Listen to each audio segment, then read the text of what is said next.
back to SciReef. We are very, very pleased that some of our corals already made it outside of Germany to different countries. We're very excited for your feedback. Thank you for that. We're really happy that they're doing well in your tanks. We've got something new for you already, so yeah, let's see it.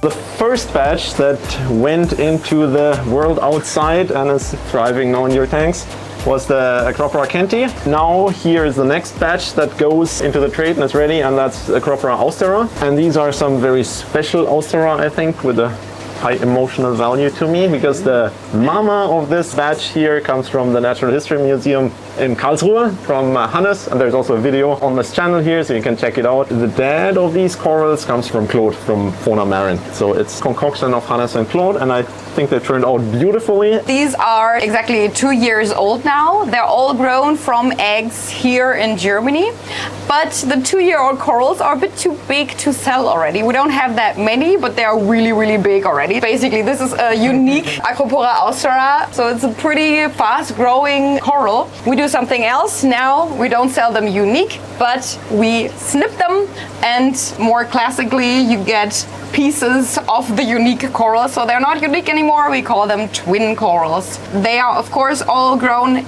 in the aquaria, for the aquaria, and they come with all the good things that come from it, so they are much better adapted to the aquarium circumstances. But if you get one, somebody else has that type too. Hannes and Claude's corals were all really green. We didn't really expect a lot of different colorations coming from it, but with the younger ones we do actually have quite a lot more different colorations. Not as much as with the Kenti, but we have basically the colors that they come in here. We have the green, of course, but we have more pink and purple colors and a lot of the bright yellow tips, which I think is really beautiful. The growth shape is kind of cool too. Generally, it's a rather hardy Acropora. The only thing that really should be avoided with that one is sedimentation. In between the branches, if you have sediment accumulating, that's the only thing they really don't like, and then it doesn't matter whether it's grown from an egg or like a traditional frag, but it's a very forgiving species, and that counts for the ones grown from the egg, especially because they don't know anything else than aquarium conditions. When we first had the idea for SciReef, we were dreaming of saying, okay, when you buy one coral from us, we're gonna outplant 1 or whatever 5 corals in the reef. We are not there yet. We don't have a project where we can say they produce corals and outplant them on the reef that is working well, and then we can say we support them or we do it ourselves.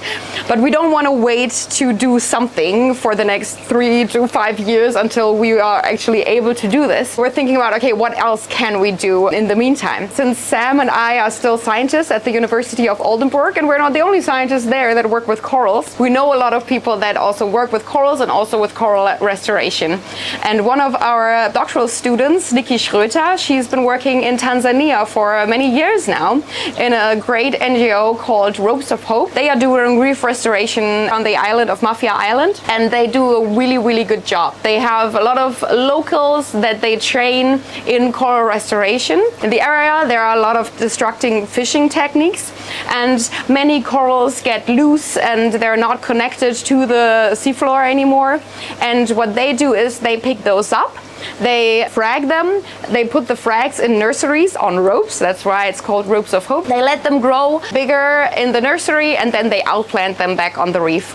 And they are really great at training the locals, they pay them well, and a lot of former fishers that use these destructive fishing techniques are now coral gardeners, and they are doing great work for the coral reefs. And I think that is just amazing how they do it, how they're growing. Most importantly, I know when we support them, every euro that we put into it is really coming directly into the project, into people that do the work, that they can hire more people, that they can get the equipment that they need for their work, and that they need to monitor the protected areas so that no illegal fishing is taking place. So I think it's a really, really great thing. What we're going to support in the project directly, we will bring updates later on. We can't say that quite specifically yet, but we've also heard a lot from other people around us that they might want to join us. I think that could be a really, really great thing, and it's a really great feeling for us that we can support something great in reef restoration right from the beginning. So go on Instagram, check out the Roads to Hope already. If you can support them directly, of course, as well if you want, but you can also just stay tuned and there will be a lot more information here about the Ropes of Hope soon. And she's gone. These guys are also going to be a lot less costly. So for those among you who are not that deep into the SPS fascination or would rather get one of these to try and see what is it that these guys are breeding here and to get a feel for how the corals are, how you can grow them, then I would say that is the ideal coral to see what is possible with this type of reproduction. Of course, one thing they have in common with unique corals and all corals that leave our door and are being sold as SciReef corals is they have a chip, and on that chip it will tell you the species, when the spawning was, where the parents come from, so you get all the basic information about the coral, and you have at the same time a guarantee that they come from our facility and are born and raised in Wilhelmshaven, Germany. I think we covered most of the essentials. If there's any questions, don't hesitate and either comment or send us a message. And Marin is back. Excellent. Just in time, because I was about to put the coral back and end the video. So I put the coral back in the water. Marin says the outro, and I will see you next time. Bye bye. No outro for you. Sorry.